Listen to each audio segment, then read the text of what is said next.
Math 1332, Chapter 7, Consumer Mathematics, Section 6, Mortgages, Video 2, Another Monthly Payment Example. In the previous video, we introduced the concept of a mortgage, which is basically a loan to purchase a house, property, real estate, a building, something like that. And we discussed the formula that calculates the monthly mortgage payment based on certain parameters.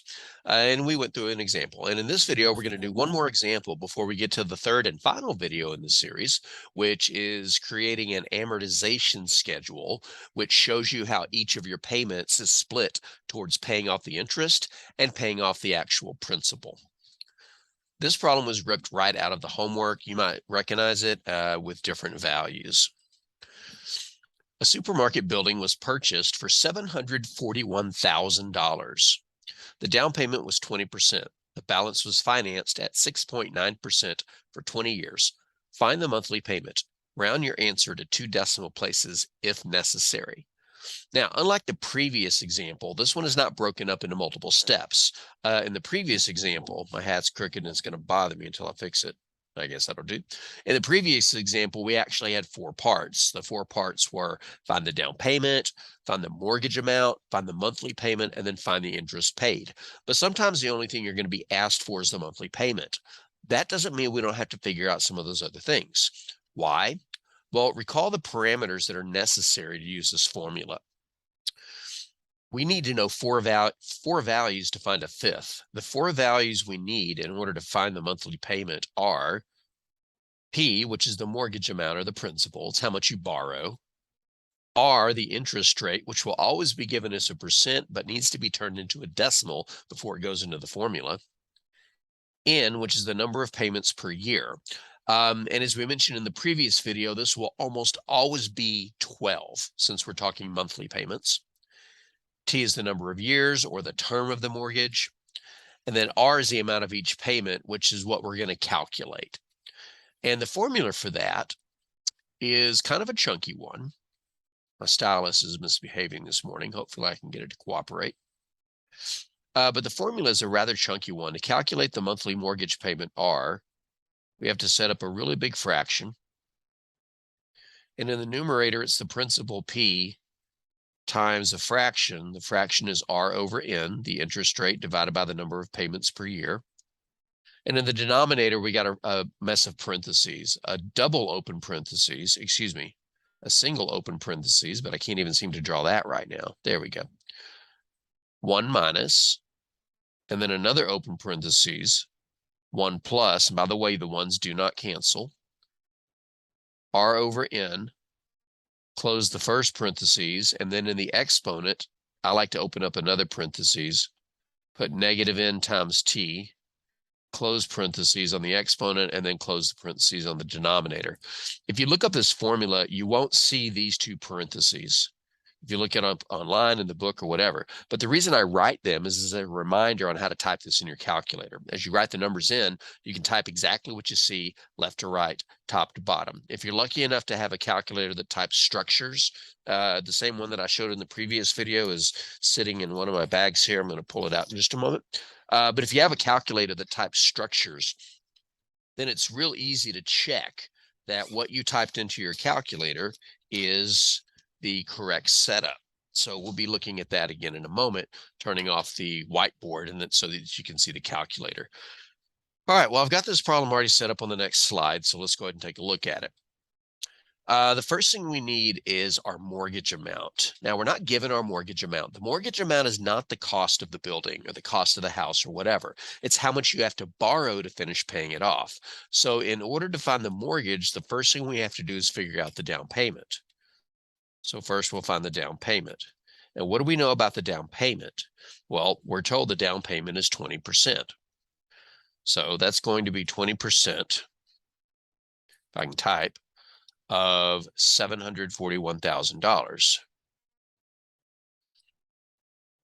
But to find a percent of a number, all we have to do is convert the percent to a decimal by moving the decimal place in the percent 2 places to the left. The decimal place in the percent is already here after the 0. So 2 places to the left, we'll put it in front of the 2. Let's go back into the text box. 0.20. And I like putting zeros in front of my decimals when there's no digits. And then we're going to multiply that times 741,000. This is just a calculator question. Let's get the equal sign there.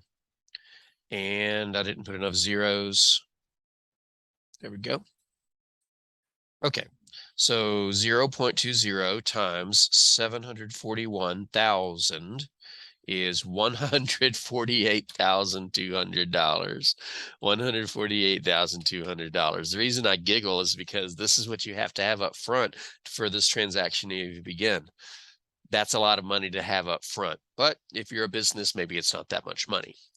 All right, so after we found the down payment, then we have to subtract the down payment from the cost to find the mortgage. See if I can widen this text box. There we go. All right, so our mortgage amount is going to be the cost of the building, $741,000, minus the down payment, $148,200. And that's just a simple subtraction problem. It's something calculators were designed to handle. 741,000 minus 148,000, and we get $593,000. Wait a minute. I forgot to take away the 200 also. 592,800. Let me double check that, because when I typed it in the first time, I forgot the 2 in the second part of the subtraction problem. 592,800. Now, that's going to be our mortgage amount, but I know what some of you might be thinking. I could have found this without doing a subtraction problem. Why?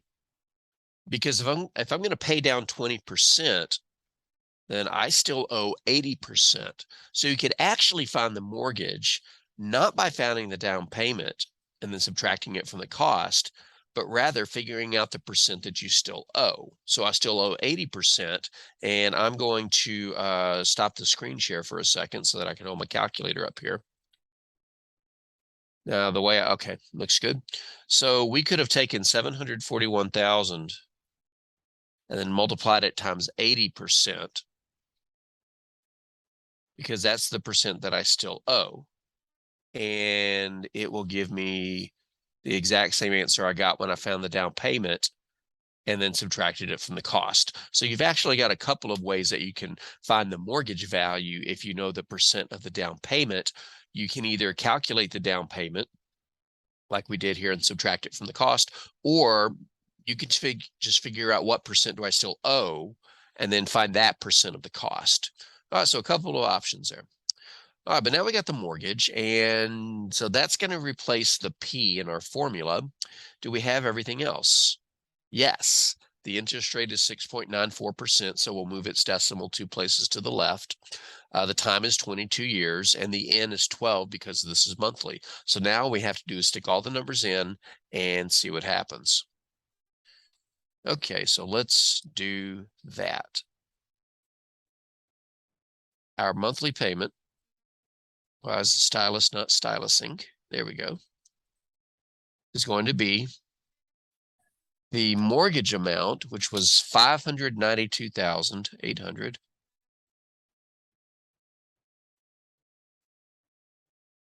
times the interest rate, which I think was 6.94. Yeah. But as a decimal, 6.94 is 0.0694 divided by the number of payments per year, which is 12 because it's monthly payments. And in the denominator, open parentheses, 1 minus, open parentheses, 1 plus, the same fraction that we wrote on top, 0.0694, divided by 12, divided by n. And in the exponent, we have negative n, so negative 12, times the number of years. This was a 22-year mortgage, so times 22. Close the parentheses on the exponent, close the parentheses on the denominator. Now, how you type this in depends upon your calculator. I'm going to call out, because I have the TI 30XS, the recommended calculator for this class. I'm going to call out exactly what I'm doing. In fact, I'm going to go back and forth between here and zooming in. So let's stop the screen share for a second. This particular calculator has a fraction button right over here. And if I type it, it will allow me to type some fractions. The first part of the top was the mortgage amount, which was, I don't remember because I can't see it, 592,800. So 592,800. Put an extra 0 in there. And then I want to show you what I'm going to do next. All right, so I've got that in there, but I want to multiply it by a fraction afterwards. I can do that by opening up some parentheses. So pressing, I'm doing this. Okay, this finger, press this button. There we go. And then setting up another fraction. So let me press the fraction button again. And now I'm going to type the interest rate on top of 12. 0.0694, I believe is what it was. I got to go back to the screen share for a second just to make sure. Actually, I've got this question open up in the homework, so I'll just share it with y'all real quick so you can see it. Yes, it was 6.94% for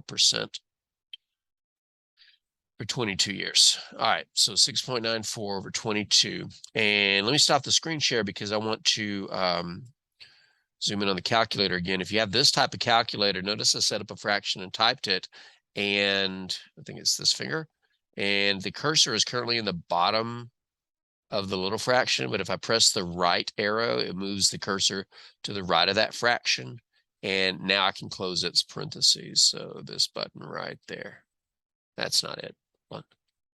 Delete that, put it close parentheses. All right, so anyway, in other words, this calculator will allow me to type exactly what I want.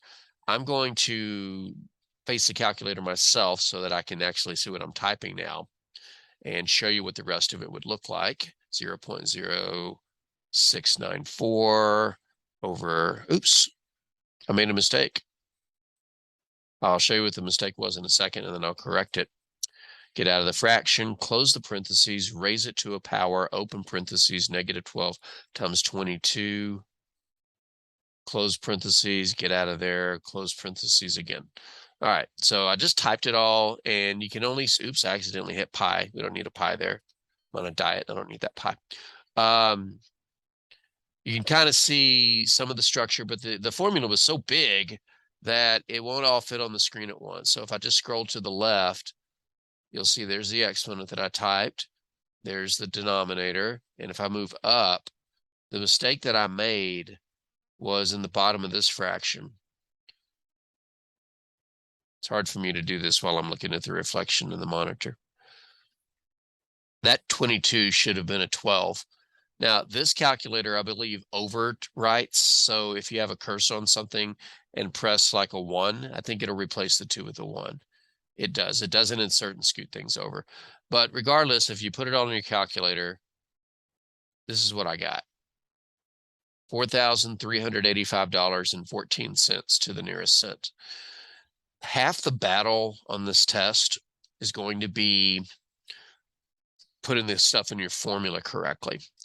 That's one of the reasons why, especially on this test, I will ask you on paper to set up all of your formulas and then send me images of that work, because you can set it up perfectly and then have a calculator issue. Come on, draw. Hold on, folks. And then have a calculator issue.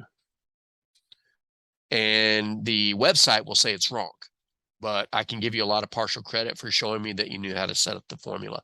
I got 4,000. Come on, stylus. Told you I was having stylus issues this morning. I got $4,385.14 approximately, which is why the equal sign is wavy. All right, let's just see if I got that right. I'm gonna be a little bit disappointed if I didn't. $4,385.14. Success. Now we've answered the question, but I want to milk this for just a little bit more, because I'm always thinking about this, not from what's the answer to the question you're asking me, but rather from what does this mean in my life? What does this mean in the big picture? This is a big monthly payment, but then again, you're buying a $250,000 store practically, and you're taking 22 years to pay it. This question did not ask how much interest would I pay, but I'm curious over the span of 20 years, how much extra money I would spend if I were buying this grocery store building under these terms. So we're just going to do a quick follow through with how much interest was paid. And remember that at its core, interest is the extra that you pay for something. It's the fee that you pay for borrowing too much money. And we can calculate the interest by simply figuring out the total paid on the mortgage minus the cost, the mortgage amount. And I'm trying to word this to indicate that I'm not worried about the down payment and the original cost of the item. I'm only concerned with how much did I borrow and how much did I pay when I paid that off. Well, the mortgage was the part that was $592,200. Excuse me, $592,800. That's what I borrowed, and that's the right side of the subtraction problem. So that goes over here. But what I paid on this mortgage, not the down payment happened before I borrowed the money. What I paid on this was what was the answer? $4,385.14 per month times 12 months per year times 22 years. So if I figure out the total that I paid and then subtracted the amount that I borrowed, that will give us the interest. I'll just type it in, $4,385.14 times, hold on, calculator's acting weird, $4,385.14 times 12 months per year times 22 years minus 592,800. Hold on to your hats. $564,876.96. I almost paid double what I borrowed. What I borrowed in this mortgage was, God, the stylus is not cooperating at all this morning. What I borrowed in the mortgage was this. This is what I had to borrow to purchase the building. This is the extra that I paid. Come on. Fine, I'll just use the mouse. You won't be that way.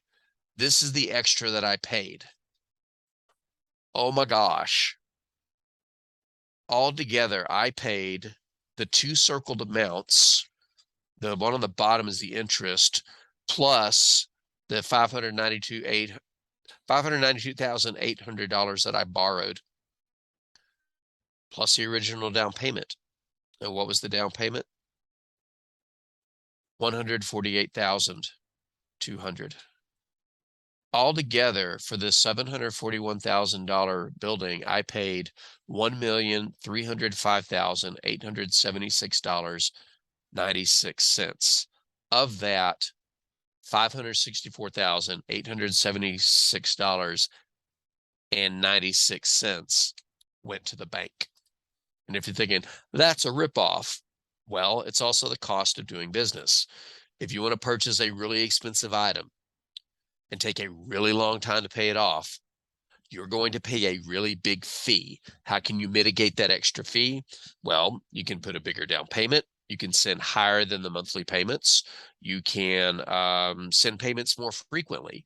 Instead of every month, send a payment every other month, which is like sending more per month.